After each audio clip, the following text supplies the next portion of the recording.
teman pemilih, kembali lagi di channel YouTube KPU Kabupaten Pandeglang dengan saya Desti selaku host pada podcast Ngusep, ngupas seputar urusan pemilu. Nah, teman pemilih, hari ini kita menghadirkan narasumber dari Bawaslu Pandeglang, Ibu Lina Herlina, Sri Kandi dari Bawaslu Pandeglang ya Bu ya? Betul. Nah, selaku koordinator SDM pada Bawaslu Pandeglang. Nah, Ibu sehat? Alhamdulillah sehat. Alhamdulillah. Nah, Mbak juga sehat. Alhamdulillah juga sehat Bu. Nah, terima kasih ya Bu sudah meluangkan waktunya di sela-sela Ibu yang jadwal Ibu yang padat ini untuk berbincang-bincang bersama kami. Nah, teman pemilih, di podcast pada hari ini kita akan membahas terkait dengan tema yang lagi hangat-hangatnya nih, yaitu hot, hot banget. Nah, terkait dengan rekrutmen anggota pengawas kecamatan atau Panwascam pada pemilu 2024 ya Bu ya. Betul. Nah, sebelum kita ke tema rekrutmen tersebut, kita akan membahas terkait dengan perjalanan karir Ibu dulu ya. Boleh. Sebagai penyelenggara pemilu itu seperti apa sih Bu? Sedikit saya ceritakan ya Mbak Desti ya. Saya mulai tertarik dengan dunia kepemiluan, khususnya tentang demokrasi lah secara umum itu semenjak saya masih kuliah. Jadi sewaktu saya masih kuliah, saya sudah mulai aktif jadi pemantau yang tergabung dalam JPPR waktu itu. Kemudian juga setelah kita lulus kuliah, kemudian kita kembali ke sini ke Pandeglang, saya juga sempat menjadi ketua KPPS, kemudian juga menjadi petugas PPS juga gitu di kampung ya waktu itu. Nah, kemudian setelah itu saya fokus, kalau perjalanan pemilu nggak terlalu banyak. Setelah itu saya hanya menyimak sebagai orang luar ya, tidak masuk ke dalam. Sibuk dengan karir, profesi sendiri, kemudian baru di tahun 2018 ikut seleksi Bawaslu Kabupaten Kota dan ternyata qadarullah takdirnya ternyata sampai di Bawaslu Kabupaten Pandeglang di 2018. Iya. Berarti dari dulu juga sudah cukup aktif ya Bu ya? Ya, sebetulnya tertarik dengan isu-isu demokrasi dan pemilu itu ya sudah sejak dulu gitu. Iya, luar biasa sekali ya teman pemilih, dari dulu sampai sekarang menjadi anggota Bawaslu Pandeglang. Nah, tupoksi Ibu itu kan terkait dengan koordinator dari SDM Bawaslu Pandeglang itu seperti apa sih Bu? Gini, jadi Mbak Desti,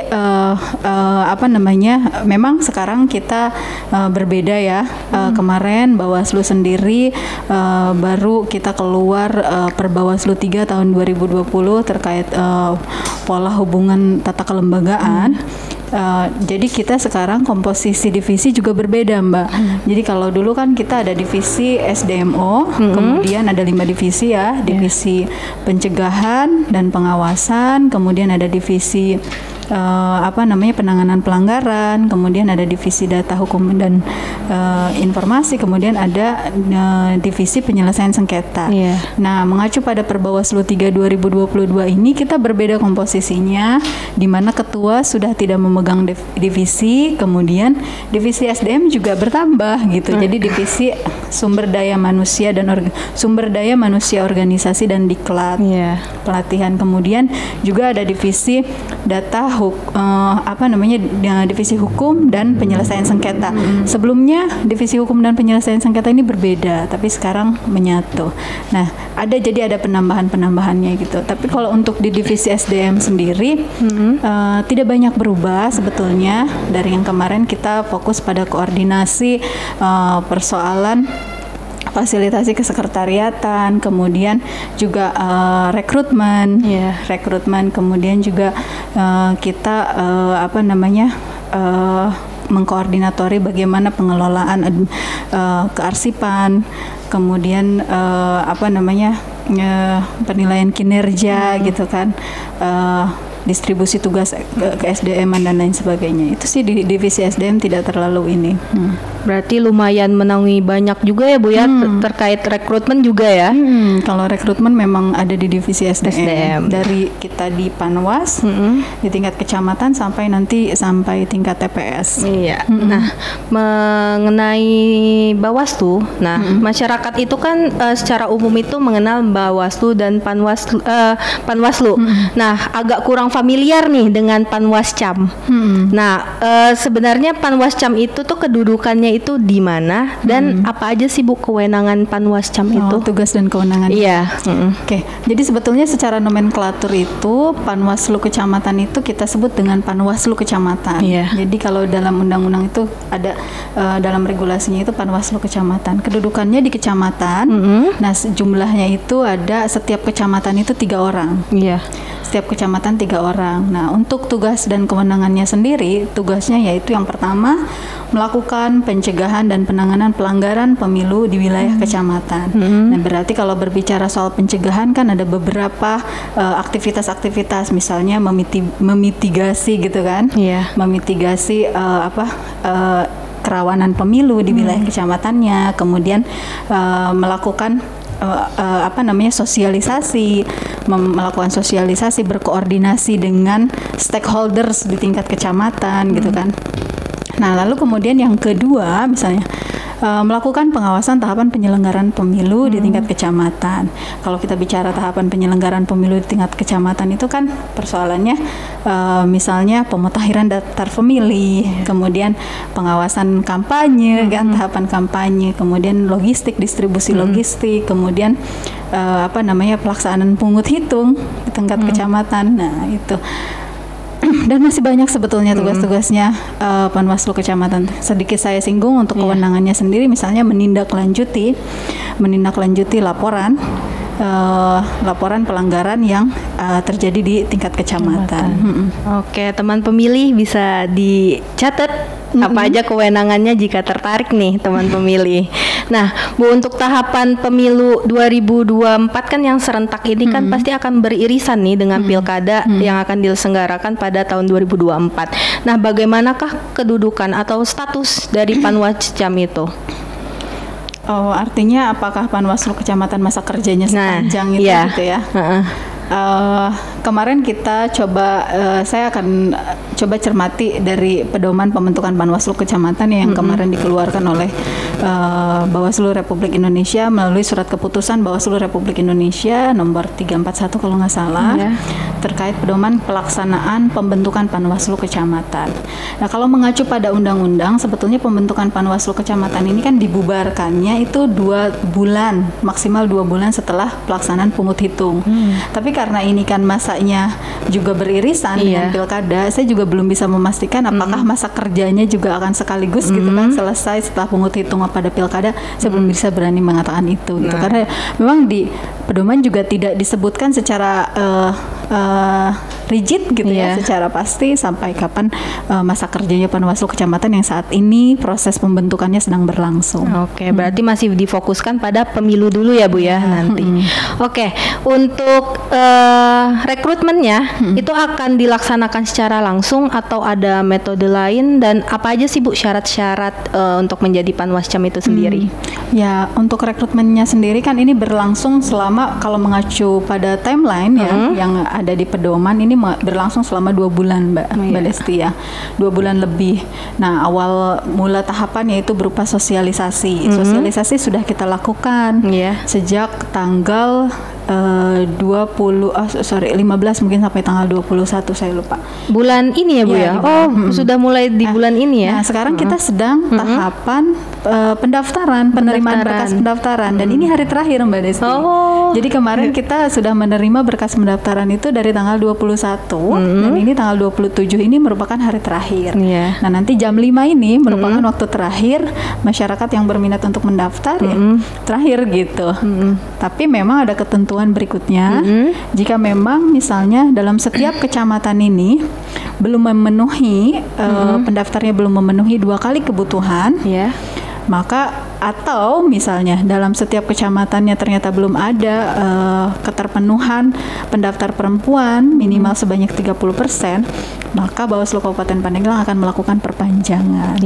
Jadi nanti sore ini nih setelah selesai kita, kemudian kita lakukan pencermatan data. Apakah masih ada kecamatan yang tadi belum memenuhi beberapa kriteria yang tadi saya sempat urai? Nah, kita akan melakukan perpanjangan gitu. Berarti dari kecamatan itu ada aturan nggak Bu untuk mendapatkan pendaftar perempuan gitu? Sesuai dengan ketentuan yang diurai dalam pedoman pembentukan itu memang, nah ini sedikit saya singgung. Proses pembentukan sekarang itu memang kita ada 2 tambahan prinsip penyelenggaraan pembentukan Panwaslu Kecamatan. Yang pertama aksesibilitas dan afirmasi. Nah, sebelumnya itu memang tidak ada gitu, tidak ada ketentuan bahwa dalam setiap satu kecamatan itu harus ada minimal pendaftar perempuan 30% misalnya.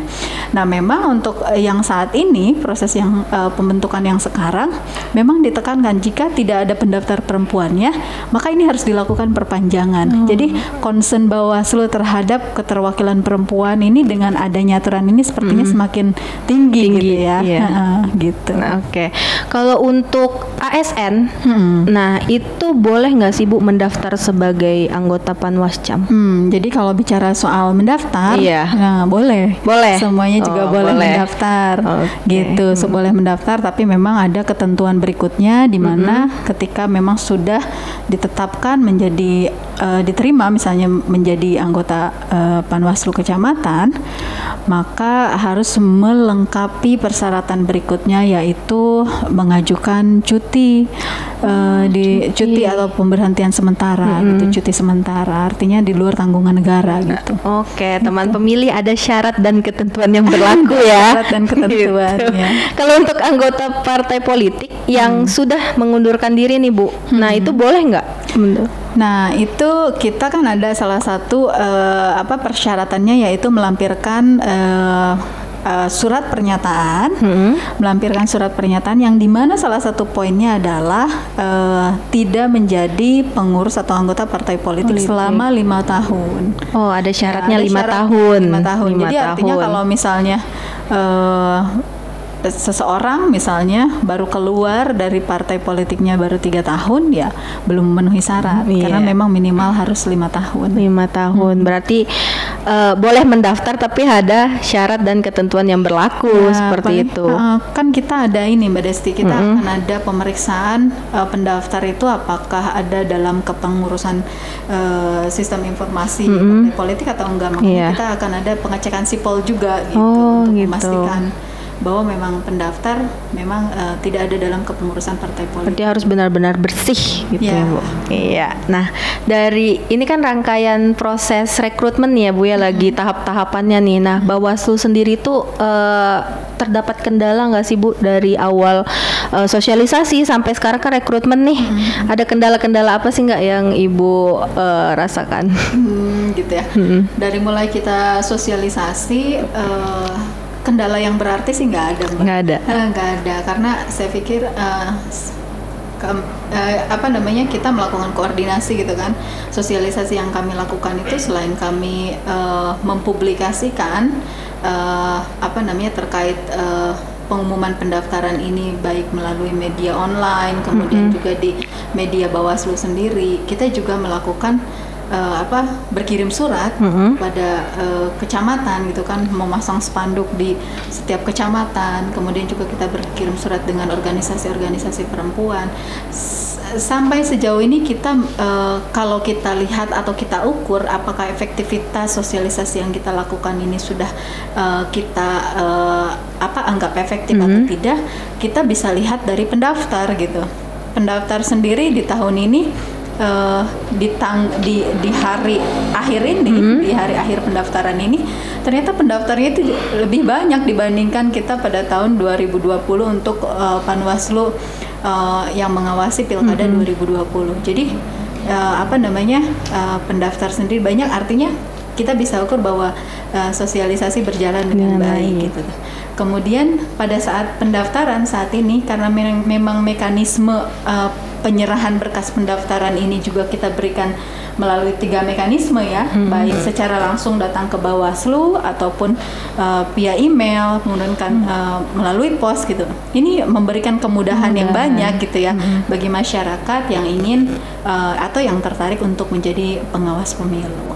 Cuman memang ada sedikitnya ya, seperti pada tahap-tahap akhir seperti ini antusiasme banyak, kemudian juga sedikit gitu kan di kantor, wah kok jadi rame gitu, tapi itu sesuatu yang baik dan positif kalau menurut saya. Iya, berarti Bawaslu sendiri itu memberikan fleksibel ya Bu ya kepada calon-calon yang ingin join ke Panwascam ini, Panwaslu untuk juga. jadi Panwaslu Kecamatan. Nah, Ibu terima kasih sudah bincang-bincang bersama kami dan membahas terkait rekrutmen ini. Semoga informasi yang Ibu Lina sampaikan itu dapat diterima oleh teman-teman pemilih. Nah, teman pemilih, terima kasih sudah menonton podcast kami. Sapa teman pemilih. Oh, boleh. Silakan Bu. Teman pemilih di wilayah Kabupaten Pandeglang. Salam awas dari Bawaslu Kabupaten Pandeglang. Oke, gimana Bu? Salam awas ya. Sampai jumpa.